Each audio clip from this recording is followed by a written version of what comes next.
Nishita registry ম্যারেজের এই সুন্দর আউটফিটের আমরা এবার প্রাইস জানতে চাই। মানে সব ভাই পৃথিবীতে অনেক ছাপড়ি মাল দেখেছি, কিন্তু ভাই এই ছাপড়ির কোনো কাজ নেই। যে তো সালা পরে বেড়ায় 150-200 টাকার শাড়ি মিশো থেকে কিনে, আর সবার কাছে গিয়ে সবার আউটফিটের প্রাইস জিজ্ঞাসা করে বেড়ায়।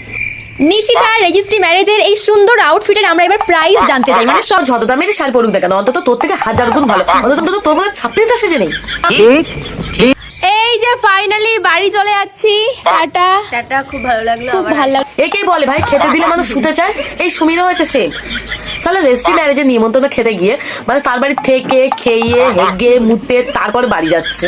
কি ছ্যাচড়া রে ভাই তুই। আমি অনেক স্ট্রাগল করে গিফট এনেছি তোমাদের।